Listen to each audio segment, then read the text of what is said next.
Good afternoon and welcome to the Midday News. I'm Shamila Pullen. Here's what we have in the bulletin.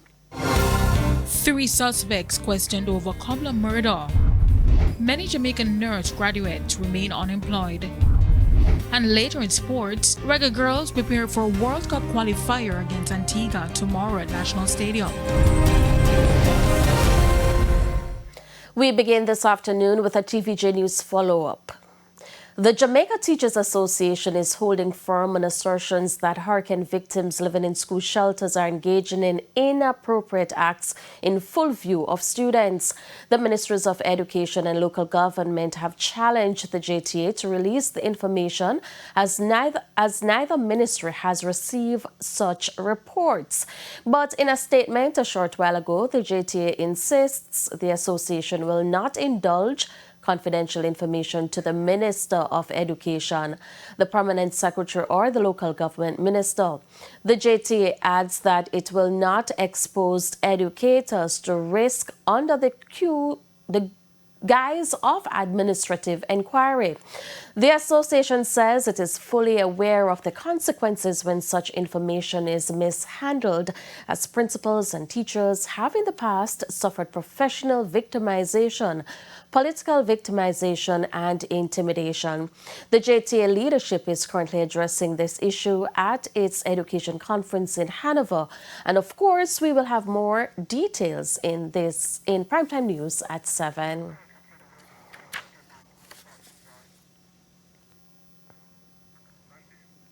A man is dead following a brutal attack in Cobbler, Manchester. The incident is believed to have stemmed from a dispute over money. He has been identified as 30-year-old Otis Moore, otherwise called Juju. Police report that about 10 p.m., Moore was attacked and chopped multiple times on his body. He was taken to hospital where he was pronounced dead. Despite graduating, many registered Jamaican nurses still remain unemployed.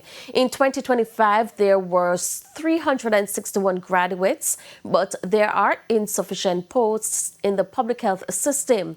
The NAJ lamented the issue during a recent meeting with the Prime Minister, Dr. Andrew Holness.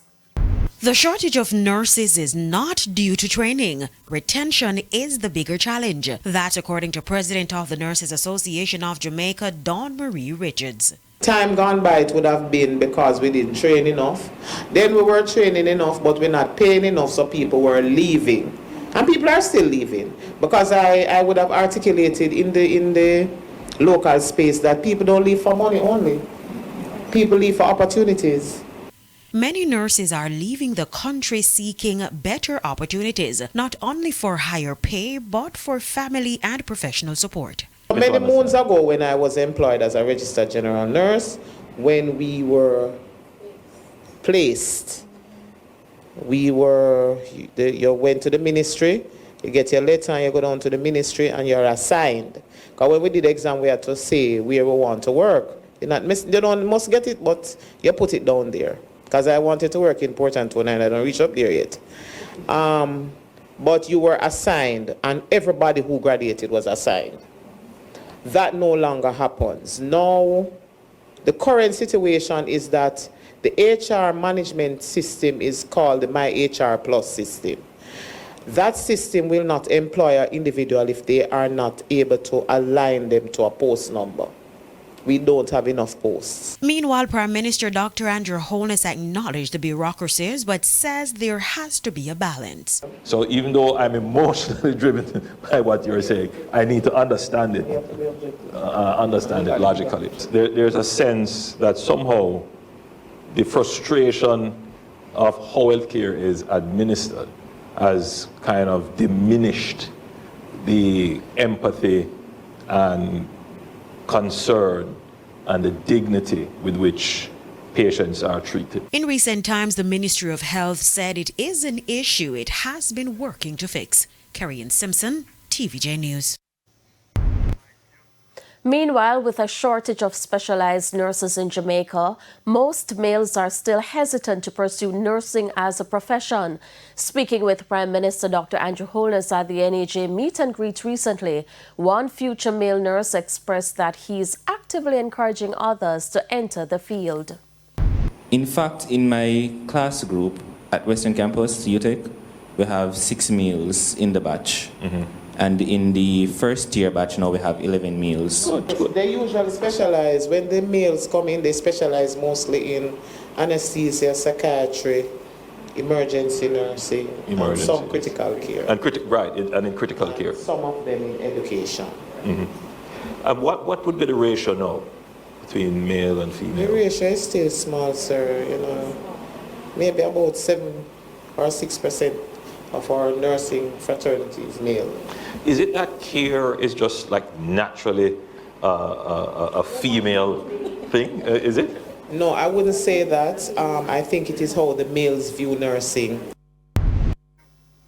Strain within Jamaica's public healthcare system continues to raise concern as limited resources and increasing demand impact patient care. At the Port Antonio Hospital, the experience is also shaping how future doctors view working on the front lines. Details in this report. Jamaica's Type C hospitals, the backbone of primary healthcare delivery, continue to grapple with mounting challenges. These include limited resources to aging infrastructure and increasing patient demand. At the Port Antonio Hospital, those pressures are a part of daily operations. The facility, like many others in this category, provide critical services including general care, maternity and outpatient treatment to approximately 60,000 residents, but often with constrained supplies. A lot of Type C hospitals don't have as much equipment or as much personnel to assist with their size. So with all these instruments that they're getting now, it would definitely advance their patient care. It would allow them to deliver better care to the pediatric patients that they have. Liam Mead is a medical student at the University of the West Indies. Through a recent fundraiser by his smoker committee, key items were purchased for the hospital's pediatric department, from a phototherapy machine to infant warmers, resuscitators, bed over tables, vital monitoring machine, among other equipment. The items will help fill critical gaps, particularly in routine treatment and emergency response. But beyond the gifts, the medical students say the experience is also shaping their outlook as future healthcare professionals.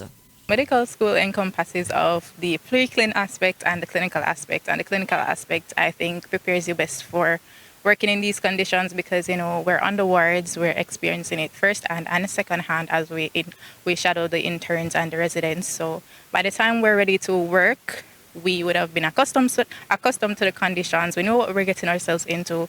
But still, concerns persist about the long-term impact of these conditions on the profession. The students note that while difficult working conditions may discourage some, there remains a strong sense of duty among others committed to serving locally. The best set of people to help build Jamaica are Jamaicans. So to leave and to come back, that's something that happens quite often. And definitely, again, with takeover of equipment and special handover, this can definitely be helped in doing that and completing that. The thought that people are being turned off from studying medicine is not true. A lot of Jamaicans actually want to study medicine, and the issue is finances. It's a very expensive career to invest in, and it's a very expensive education, and we see a lot of persons going to other countries to then come back home to try and get a job, and that's because we want to be here. We want to contribute. So our issue is not the lack of desire to study and the intensity of the environment that's throwing us off or throwing them off. It's about the finances. So we need to have that financial framework to support our young doctors who want to come and reinvest in Jamaica, which can help to better the system. And so, as Type C hospitals continue to face operational strain, initiatives like these highlight both the gaps within the system and the role of emerging healthcare workers in bridging them, at least for now. Kerry and Simpson, TVJ News.